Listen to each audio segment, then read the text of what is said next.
Ito na po yung dalawang bangus natin. Pinarelyeno ko na po sa palengke. So, ayan po. Yung laman po ng bangus natin, ilalaga po natin to sa tubig. Lalagay natin sa isang separate na lalagyan. Ayan yung ito pong natin, katawan ng bangus, imamarinate po natin sa calamansi extract. Ayan po. Then, yung ating soy sauce or yung ating toyo. Then, maglalagay tayong konting paminta.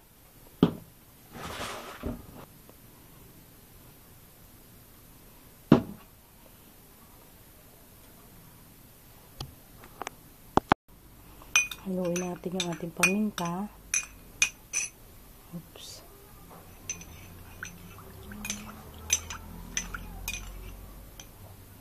Then, maglalagay tayo dito sa loob ng ating bangus. Para mamarinate po yung loob ng ating bangus. Bago natin ilagay yung filling ng ating rellenong bangus. Then, ito na po yung laman ng bangus natin.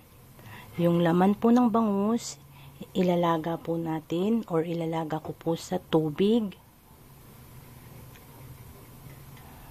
Then, lalagyan natin ng asin. And paminta. Ayan. Hintayin natin na kumulo yan. Pagkakulo ho, i-drain natin yung tubig. Then, hihimayin po natin yung laman po ng bangus. Hello po, it's me again, Lauren Lil Kusina. Today po, gagawa po ako ng rellenong bangus. Ang mga sangkap po ng aking rellenong bangus ay 1/2 kilo ground pork,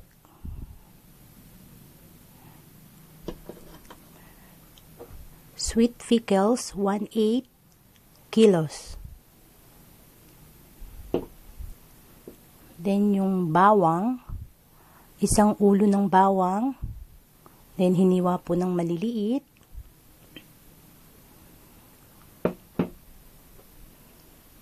yung ating sibuyas, 2 maliit na sibuyas, hiniwa rin po ng maliliit.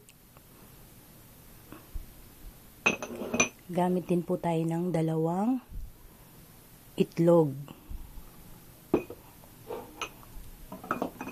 Then yung natin, carrots natin, hiniwa po ng maliliit. Green bell pepper, hiniwa rin po maliliit. Isang green bell pepper lang po to, katamtaman ng laki. Gayon din po yung sa carrots natin, katamtaman po ang laki. Then, yung ating red bell pepper, katamtaman lang din po yung laki. Then, hiniwa po ng maliliit. Ano yung ating raisin. Then, gagamit din po tayo ng cornstarch. 3 tablespoon na cornstarch. Then, yung sa salt po natin, kayo na lang po magtansya ng salt natin kung gaano po karami.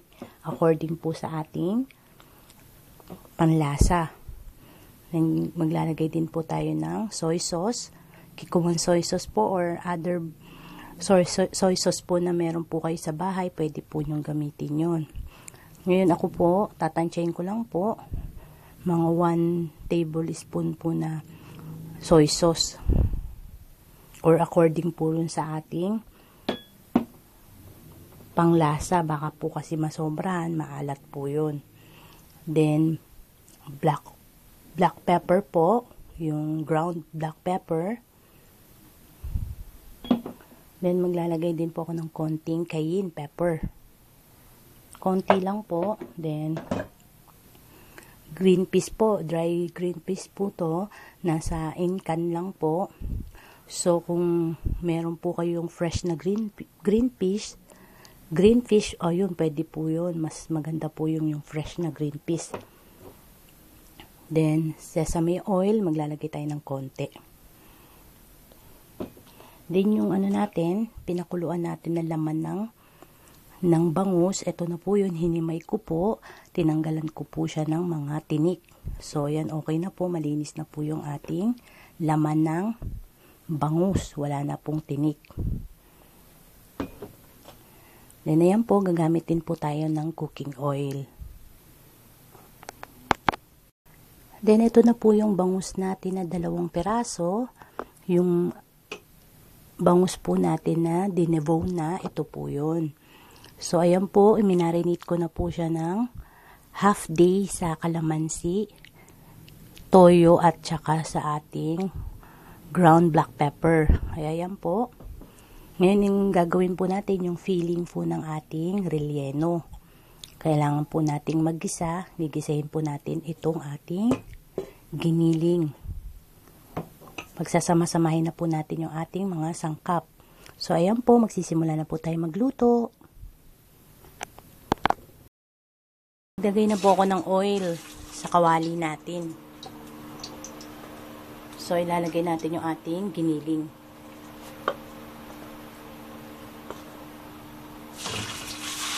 Ilalagay tayo ng salt. Tapos, ground black pepper. Tapos, ang ating cayenne.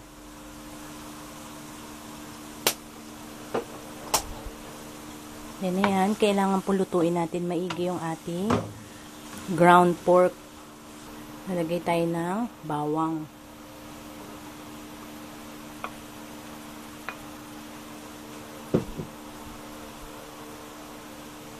Tapos ang ating onion or sibuyas.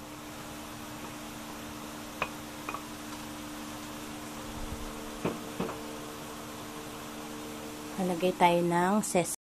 Mga 2 tablespoon na sesame oil.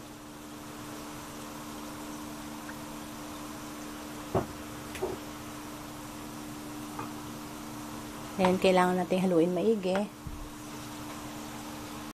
Then, add na natin yung ating carrots.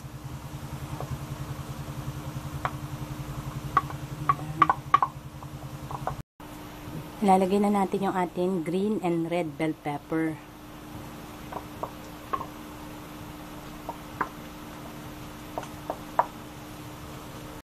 Then, yung hinimay natin na bangus, yan, ilalagay na rin natin sa ano. Sasama na rin natin sa giniling natin. Lalagay tayo ng konting asin uli.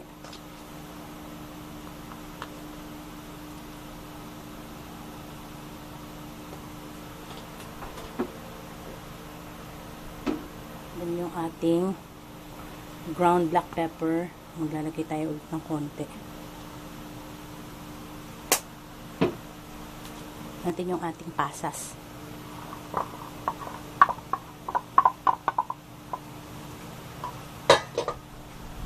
Then, yung ating pickles or sweet pickles. Lagay natin lahat.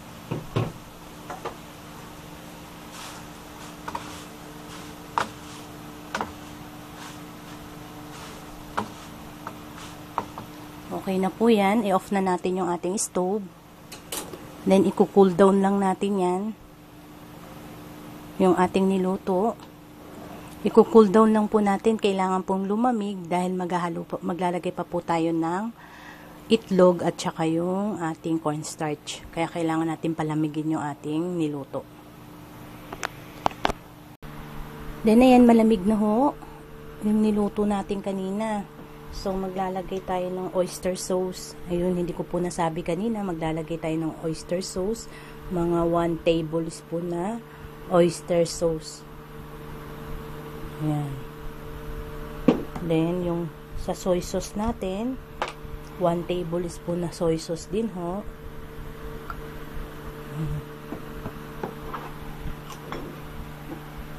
Add po tayo ng ground black pepper. Ayan. Konting cayenne. Tapos yung ating gisantes, lalagay ko na rin. Yung itlog.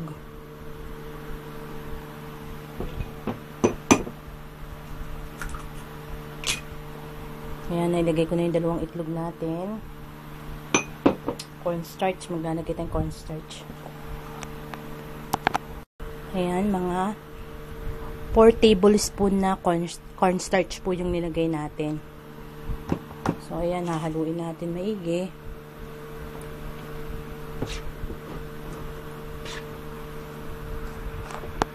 Add pa po tayo ng salt.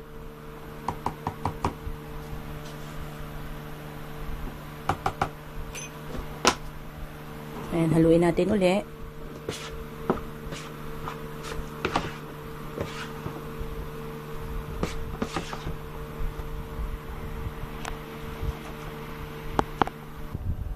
Then, ayan po, ready na po yung filling ng ating relleno. Then, ipe-prepare na po natin yung ating bangus para lagyan po ng filling. Ayan po, ito na po yung dalawang bangus natin. So, lalagyan ko na po ng laman sa loob. Ayan, siguraduhin natin malinis yung ating mga kamay. Then, ayan, i-push lang natin pababa yung ating nilagay na filling sa taas. Ayan, para masiksik po yung loob. Ayan, then, lagyan po natin ulit ng filling.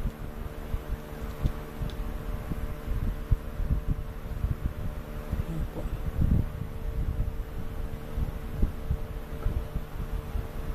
Then, ayan, nakaisa na po tayo.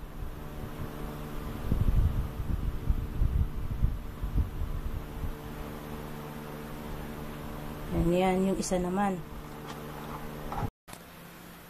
Then, ayan po, natapos na po tayong mag-filling or maglagay ng laman sa ating rellenong bangus. Ngayon po gagamit tayo ng foil at saka margarine.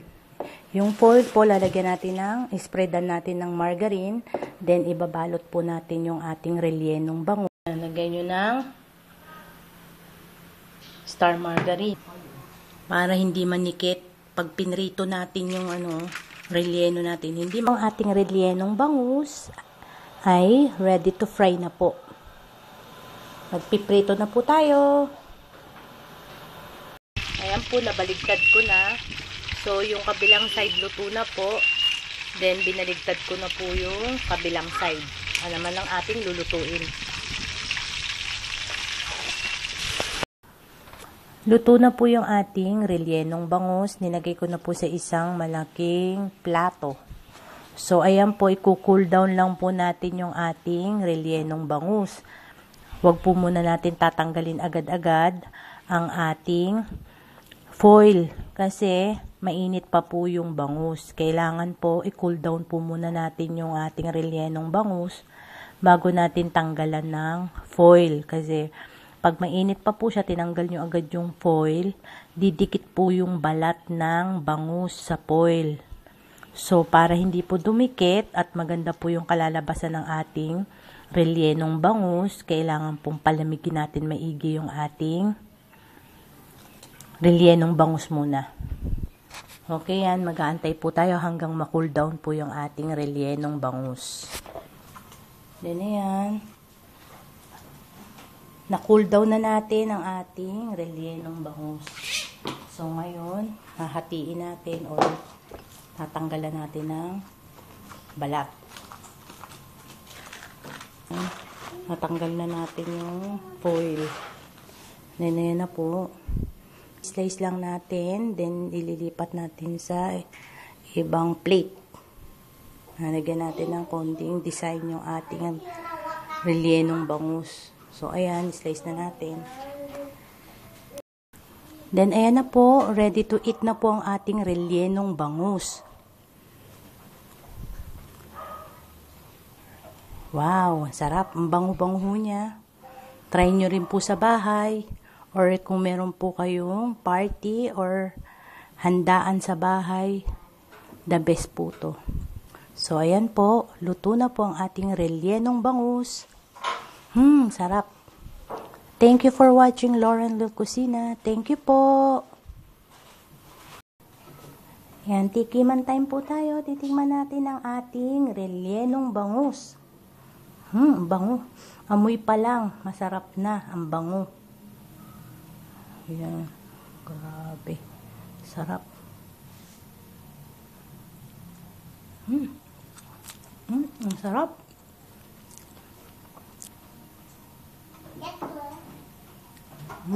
Sarap. Sarap. Ang sarap.